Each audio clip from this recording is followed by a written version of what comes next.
Hi, my name is Susin Nielsen and I'm the author of Word Nerd and more recently, Dear George Clooney, Please Marry My Mom. And I've recently discovered that Dear George has been nominated for the 2012 Red Maple Awards and I'm completely delighted. Word Nerd was nominated a couple of years ago and I've never been to a more exciting and fun ceremony. If you can hear meowing, allow me to introduce you to my cat, Sam. If any of you have ever had me to your school for a school presentation, you actually would have seen a picture of Sam. This is Sam, and he's a little bit annoying sometimes, but I love him very much.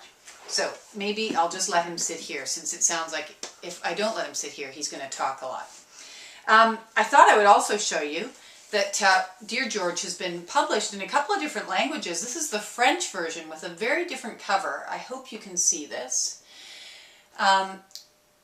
Dear George Clooney, tu veux pas épouser ma mère?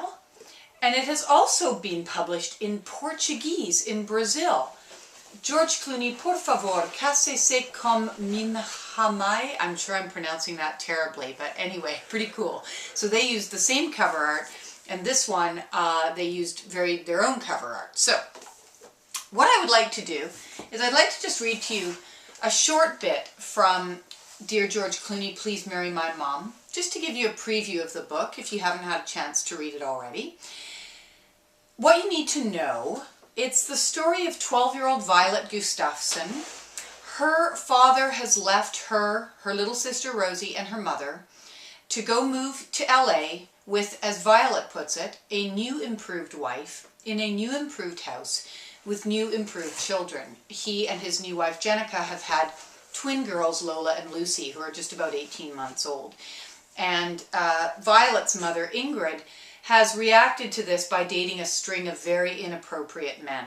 And the latest in this string of men is the unfortunately named Dudley Weiner.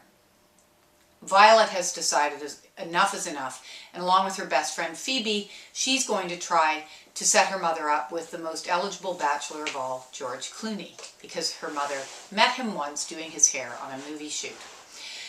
In the little segment I'm going to read to you, at the very beginning of the book, Violet has done a very bad thing to her little half-sisters in LA on a visit. And since she's been home, her mom has been trying to get her to talk to her father on the phone, and Violet has refused. Today, she's going to talk to her father on the phone, and she's going to do it in front of her friend Phoebe, who has given her a magic 8-ball for Christmas. So, when we got home, I gave Rosie a glass of milk and a granola bar from the Costco Mega Pack in the cupboard and sent her down to the basement to watch a video. Then I ran upstairs to my bedroom and grabbed my magic 8-ball. Phoebe was already sitting on the gold couch when I came into the living room. I sat on the red couch.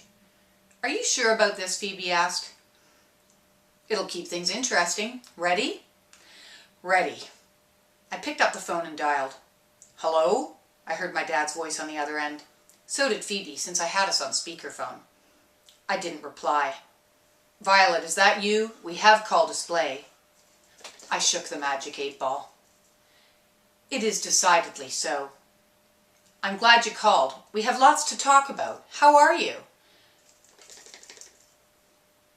"Ask again later." There was a pause.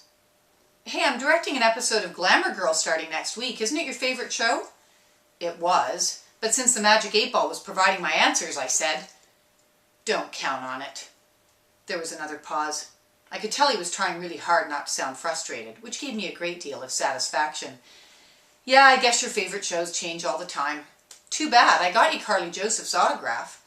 Phoebe and I looked at each other, our eyes wide. We loved Carly Joseph. "Maybe I'll send it anyway. If you don't want it, Rosie might." "It is certain." There was another pause. "Are you answering me from a magic 8-ball? Signs point to yes." "Well, cut it out, okay?" he said, and this time he didn't hide his frustration. "We have to talk about what happened when you were here. Jenica's still really upset, and no wonder. You owe all of us an apology, Violet, especially your little sisters." My reply is no. Dad took a deep breath. Look, you and your sister are supposed to be coming down for March break, but until you apologize, I can't allow it. To be honest, this stung a little, but I kept my expression neutral for Phoebe's sake. How could you have done it, Violet? He continued. They're 2 years old. They're your sisters, for crying out loud. He sounded genuinely upset now. Phoebe covered her face with her hands, peering through the cracks between her fingers like she was watching a horror movie. I didn't answer. Part of me wanted to shout that of course I was sorry, that I knew it was a terrible thing I'd done.